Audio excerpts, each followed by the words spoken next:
Welcome to Founders Future, a podcast powered by Closers.io, where we dive into the journeys of innovative entrepreneurs and explore the road ahead for them and their companies. I'm your host, Ammar, and in each episode, we uncover the stories behind impactful ventures, the challenges faced along the way, and the strategies driving their future growth. Today, we are absolutely thrilled to be joined by Tom Miller. Tom is an executive coach and charter school strategist.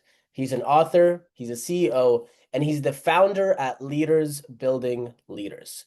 He's also a Global Guru's top 30 leadership coach, Maxwell Leadership, Caldini Institute, and DISC certified as well. And today we'll be diving into Leaders Building Leaders. Tom, welcome to Founders Future. Yeah, thank you for this opportunity. What an honor. It's always great to talk to other leaders like yourself and influencers. And if we can make impact across the world, right, then we're both serving our reason why we were born, serving our purpose. So thank I you. love that. I love that. I'm excited to dive in. I always like to start from the beginning. So take me on a little trip down memory lane to before you started Leaders Building Leaders. What were you doing at the time? And then what was really the motivation behind starting? Yeah.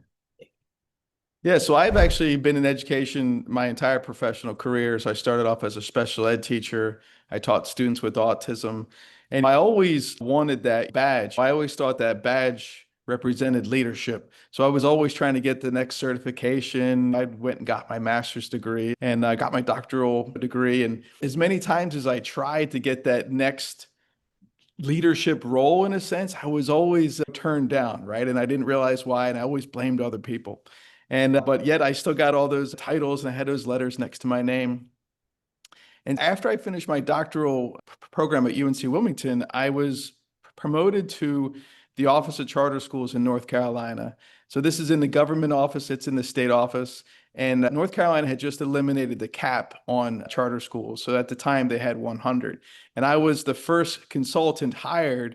So there was three of us and 100 schools and this incredible capacity for growth across the state. And I was in charge of the charter school application process, the opening process, the governance process. I was pretty much, I won't say a one-man show because the other consultant was retiring and the other one was the head of the organization. So there was only really three of us. And I really had what a great opportunity to meet new charter leaders, to help schools expand, right? To really create a significant impact across the state of North Carolina. And I had worked in a charter school, but I didn't really understand really what a charter school was. And it really operates like a small business. And so that means that leadership is critically important. As we know it, everything rises and falls with leadership.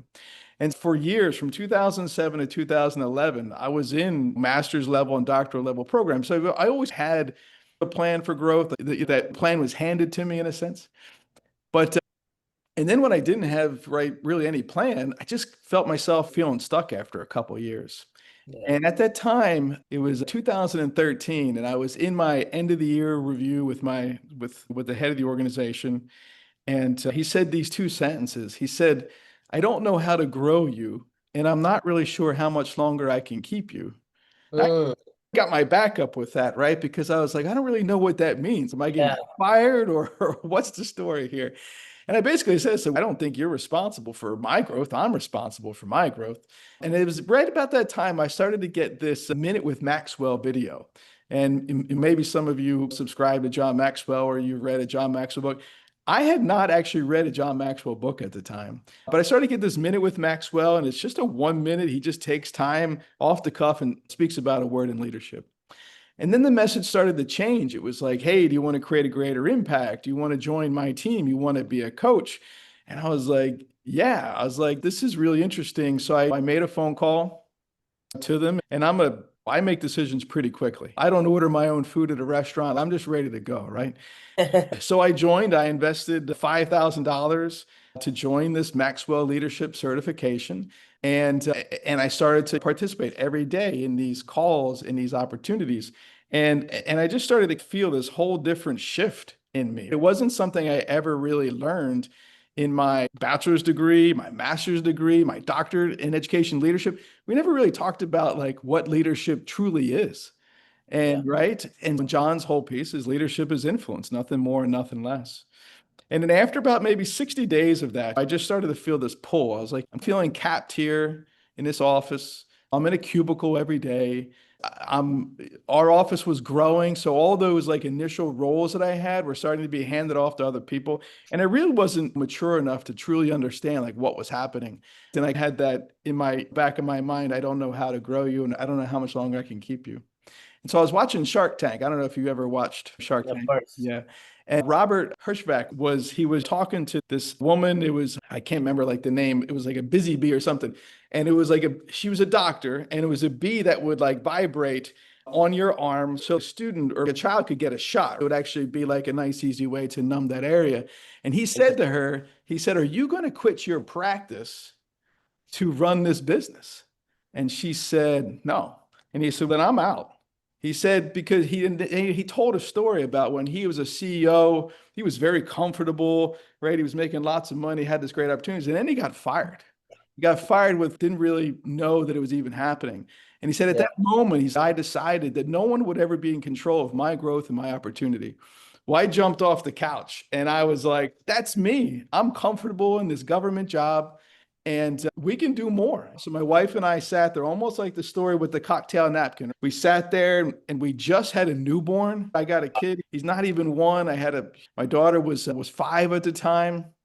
And we started to map out, hey, how much money would we need to make? What would the business do?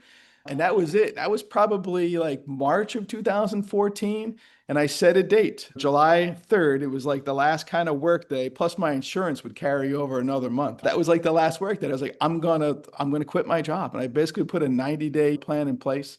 And I took a giant leap. And we've been building our wings ever since. I love that. I love that story. Thank you so much for sharing it. It made me remember a line that I love. No growth comes from staying inside of your comfort zone. Mm, And a lot of times that's the most difficult thing to do is to step outside of it, especially when you've got the golden handcuffs, so to speak, yeah. and you're comfortable, you've got a wife, kids, all the trappings of the world in a sense, but it's like sometimes you just have to take a leap. Yeah. Let's fast forward to give the listeners more context into leaders building leaders. Yeah. Who would So you we're, say is your, sorry, I yeah. was just, who would you say is the ideal customer? And then we can dive into the specifics of what you guys do.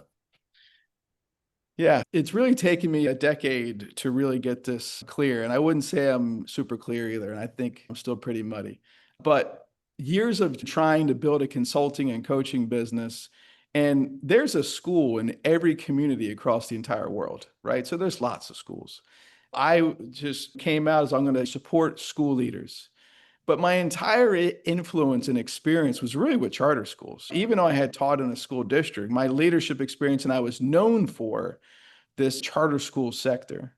And I remember a mentor saying to me, Tom, it's okay to just be the charter school guy. And I fought that for many years. But he was right. It's okay to niche. At some point, right, when you're starting your business, your ideal client might be someone who could fog a mirror and actually pay the invoice, right? But it is important to know, right, what problem do you solve? Okay. Yeah, And how can you solve others' problems by making a profit? Because the yeah, purpose of a business is not just to make money, it's to be profitable. Because if you're not profitable, you're not going to survive.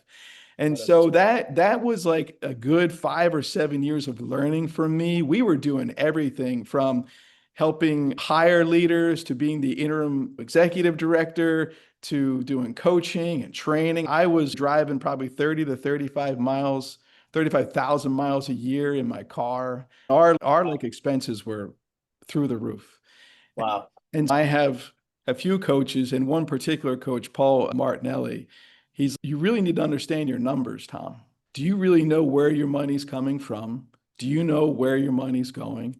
And he said, you have to be or hire a forensic scientist to really understand what makes your business profitable, right? What are people actually buying?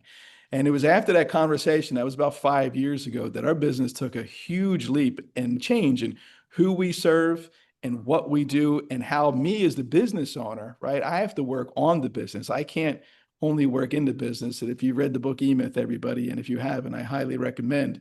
It's a yearly read, right? To remind yourself as a business owner why businesses fail.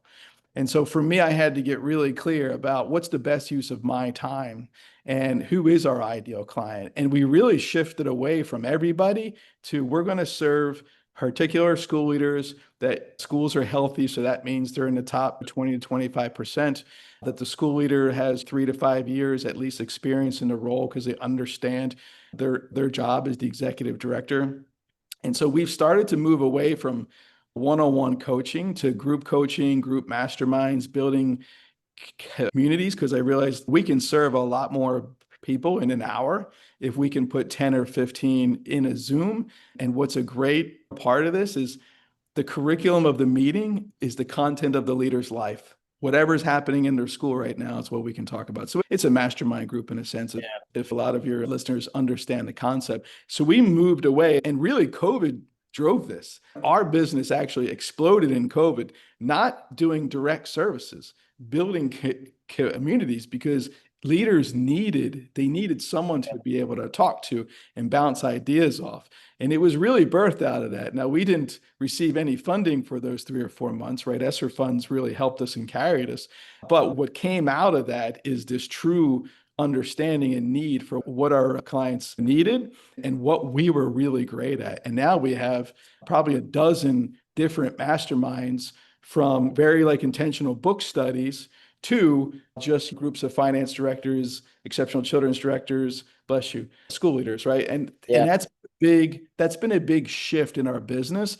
So I do think as you're growing your business, you have to be okay with evolution, and you have to also listen to your customers. What are they telling you? Where's actually the revenue really driving? And I don't know about your life. I only have 24 hours in a day and 168 in a week, right? So how do you want to spend that time? And I really tried to move to this model of being an empowered executive, right? What does empowerment mean, look like, and feel like to you as a business owner? And then we moved that down to our school leaders, right? What's the best use of your time per day on campus?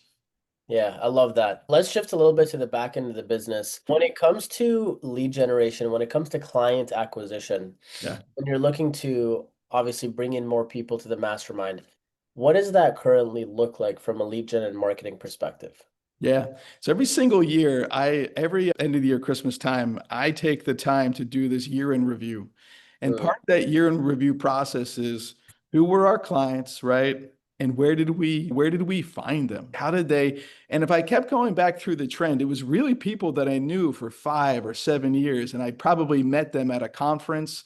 And very rarely do I get like a client who comes straight off of an email list or like a lead generator. But we have daily messages that go out to 10,000 school leaders. And I wouldn't say they're our main client, yeah, but they're in our community. We have a lot of digital products but the ones that really drive our business are ones that we've built long lasting relationships with, and not just a leader, because here's something that's really hard is that the average tenure of a charter school principal is less than 3 years. So if I only build a relationship with that head of school, I'm going to lose a client every 2 years, just because of the churn. So I really looked at, okay, how do we build a capacity in a teacher? So we built a teacher leader academy. How do we build the board? We have board retreats and board leadership academy. So we've really grown from this, hey, how do I go deeper with your school rather than just serve you, the head of school? And that's really where our best marketing is, because marketing is a relationship, right? yeah. So you have internal marketing, external marketing, and all these areas are really important. And there's so many times. Just this past week, I ran into someone at a conference, and I just mentioned, "Hey, do you know that I wrote a book?" And he goes, "No. Where do I find your book?" And I'm like, "Wow, it's amazing. You could read as many messages as you probably put out there, as many times as you think someone knows. Most of No, my clients have yeah, not gone to my webpage. They don't have a copy of my book. So we've really tried to back it up and go back intentional, be like, okay, hey, what is it that's going to ensure that we're in the forefront of you every day? And that's why if you're on our email list every day at 4 a.m., you get an email. It's just a daily thought. It's a nice, easy piece, but we're there, right? We're there. And if we miss a day or if it's late, I'll get a message from somebody, hey, where's the daily thought for the day? there you go. So it sounds like a lot of it is the network, the people that you already knew before, and obviously the email list as well when it comes to client acquisition. Is that accurate assessment? Yeah, yeah. I mean, it really came off of that time when I was in the office of charter schools and I built this. I was the governance guy or the charter school guy in the state. And that's where it started. And it's just like the influence grew. And since then, I've started to grow communities in Minnesota and down here in Florida, where I'm at now, and now Georgia. But I've been going to those annual conferences. I've been speaking at the conferences. As much times, if you're in a training business or like a consulting Yeah. business, you really need to get in front of people. And then we've got a podcast that I haven't been as consistent as I used to be on it since because I run a school and also run my business right now. But there's just ways that you're out there and someone will say, "Hey, I heard a podcast or I saw your YouTube video." So don't stop doing those. Just really, you may not think that they're actually doing anything, but folks are watching and it's consistency compounds over time. And so don't give up on something, but also make sure that you're using your time as a business owner has to be on growing the business and what's going to build revenue with Yeah. time. I'm curious what your thought process is on this because I've talked to hundreds of different coaches, consultants at this point on the podcast, and something that always comes up is the idea of building predictable lead generation Mm. systems. And I was talking to a gentleman last week, and he was mentioning that he's relying a lot of referrals, word of mouth, basically the people that he knew. And it's great because they're the highest intent, highest like no trust factor, but it's inconsistent and unpredictable at times because it's hard to pull a lever and get more of those types of leads. So I'm Yep. curious for you what your experience has been with that, and is there anything that you're looking to implement in the future in terms of more predictability and consistency for lead gen? Yeah, that's why we moved to the mastermind model. If you, it's really like a subscription, right? I've got multiple levels of these from leadership gold, we call it all the way down to the inner circle. They're annual subscriptions. So my renewal time, it starts in March and April and it runs to about August. And I'm going to say 80% of my revenue comes from those, just that subscription revenue. Wow. And then throughout the year, I'm doing one-off, maybe online trainings, or maybe we get a board retreat here and there. But a lot of that comes from the other marketing. But 80% of the revenue that we get is really driven off of those groups. And this is my time right now. If you're listening to this live, right? It's July, right? So this is we've got to hit it. And then we're constantly looking at the numbers. And then we're looking at, okay, who's in the inner circle, which is a $1,300 like investment, and how do we get them into leadership gold, which is a $7,000 investment. We're always looking like, how can we go Yeah. deeper?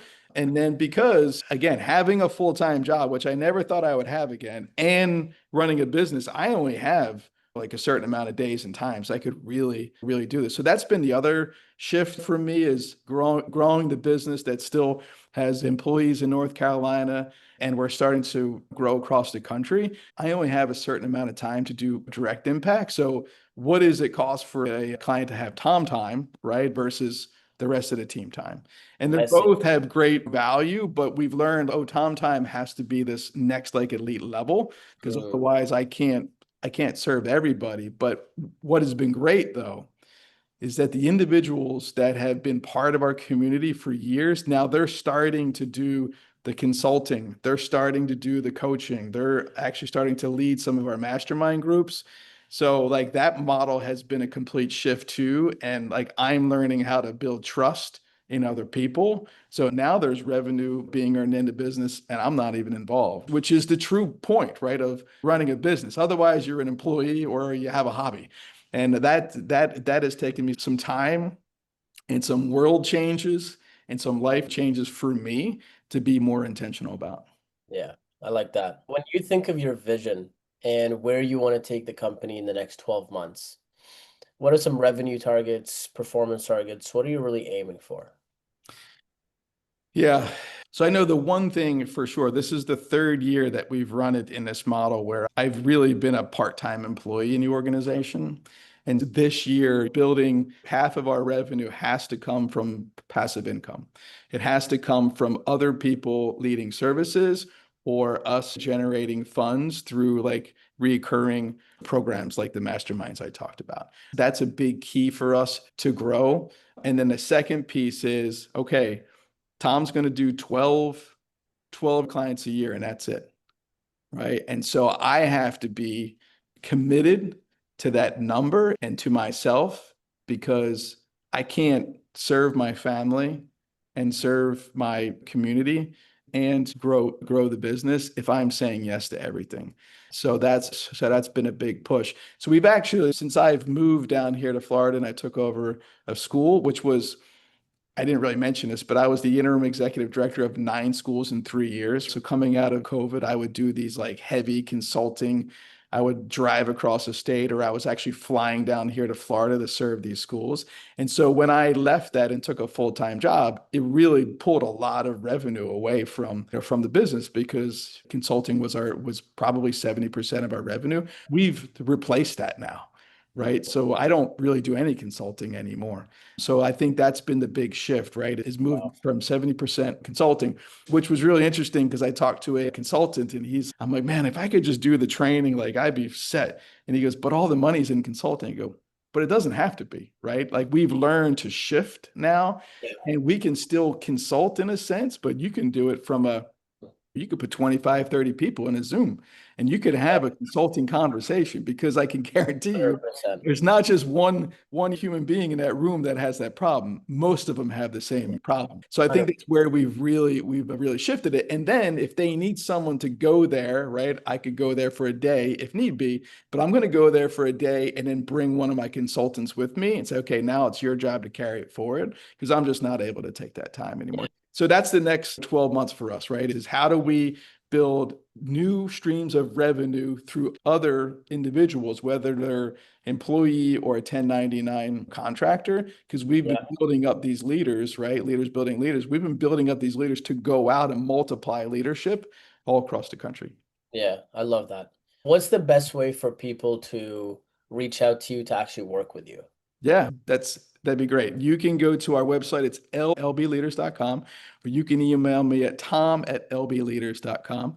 And we would love to have you as part of either our daily email, right? We always do 30-day opportunities for free. We have a 100% money back guarantee in everything we do. So join one of our platforms. If you're a charter school leader, come into the inner circle. Or if you've got some educators on your team that you want to build leadership capacity in them, we have a great teacher leader program because here's what we've learned is that when the charter school leader leaves, right, or is asked to leave every 3 years, who stays? The only people staying are the teachers. So we've Yeah. learned to build leadership capacity in the teachers because one, the head of school can't do it alone. They need to grow leaders internally. There's no success without succession. And so we're like, okay, what skills do these teachers need? They need collaboration, communication. They need to make decisions. They need to learn how to empower and delegate. So we're basically teaching them the same skills that we teach some of the principals. Yeah. Awesome. I love it. Tom, thank you so much for your time today. Yeah, this has been an honor, and I appreciate you and everybody out there who's making impact. It's so worth it to start your own business, right? You can just create this huge impact across the world, but it's a roller coaster. So enjoy the Yeah. ride. I love it. Thanks. So that wraps up another insightful episode of Founders Future. To our listeners, if you enjoyed this episode, don't forget to go to lbleaders.com. You can also reach Tom at lbleaders.com. And if you are inspired by this conversation and you're a business owner and you're looking to scale your business and you want to know the blueprint that took us from 0 to $30 million in 26 months, visit closers.io to discover how we can support your growth journey. Until then, keep on climbing.